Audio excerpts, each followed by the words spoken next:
हमारे इस चैनल मैथिली गंगा को लाल बटन दबाकर सब्सक्राइब करें व घंटी के निशान का बटन दबाएं ताकि सभी नए वीडियो आप तक तुरंत पहुंचे बिल्कुल मुफ्त।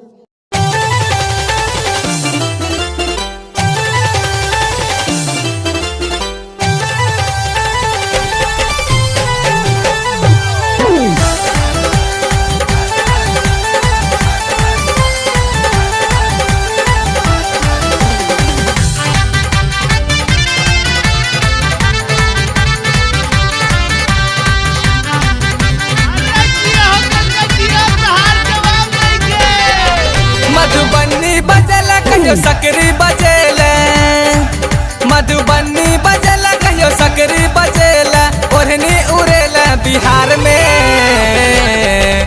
गोरी पागल बनेला तू प्यार में, गोरी पागल बनेला तू प्यार में, है गोरी पागल बनेला तू प्यार में, गोरी पागल बनेला तू प्यार में।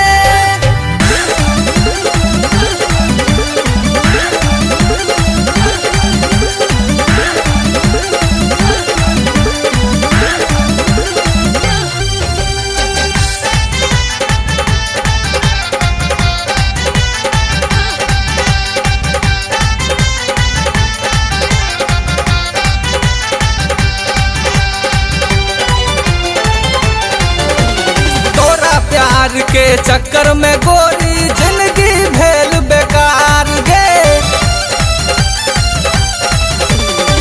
आधा जीवन बीतल गे गोरिया हमर तोरे जोगार में। देख कर तो हर चढ़ल जवानी, देख कर तो हर चढ़ल जवानी, मरलाऊ हम बेकार में।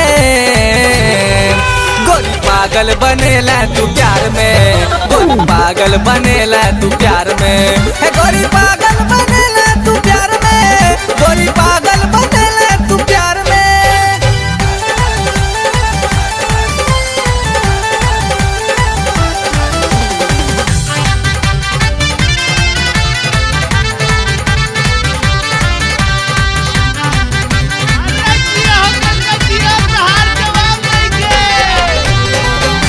बात सन तोहर कमरिया लचको जखन बाजार में, कैटा छोरा पाछा पड़ल छो देख कर तोहर सिंगार गे। पागल बन का घूमै छौ दुनिया, पागल बन का घूमै छौ दुनिया, करे ने बवाल गे। गोरी पागल बनेला तू प्यार में, गोरी पागल बनेला तू प्यार में, गोरी पागल बनेला तू प्यार में, गोरी पागल बनेला तू प्यार में।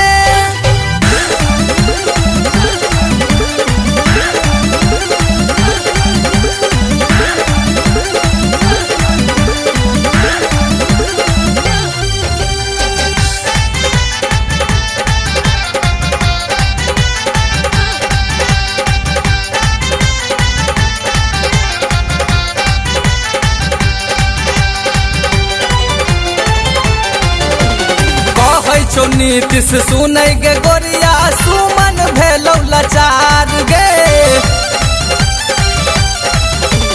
तोरे हे पाछा शंकर पड़ल छौ भेलै बुरा हाल गे। दीपक झा के बनाल सजना, दीपक झा के बनाल सजना, करे नै इनकार गे। गोरी पागल बनेला तू प्यार में, गोरी पागल बनेला तू प्यार में, गोरी पागल बनेला तू प्यार में, गोरी पागल बनेला तू प्यार में। मधुबनी बजला कहियो सकरी बजेला, मधुबनी बजला कहियो सकरी बजेला, ओढ़नी उड़ेला बिहार में। गोरी पागल बनेला तू प्यार में, गोरी पागल बनेला तू प्यार में, है गोरी पागल बनेला तू प्यार में, गोरी पागल बनेला तू प्यार में। हमारे इस चैनल मैथिली गंगा को लाल बटन दबाकर सब्सक्राइब करें व घंटी के निशान का बटन दबाएं ताकि सभी नए वीडियो आप तक तुरंत पहुंचे बिल्कुल मुफ्त।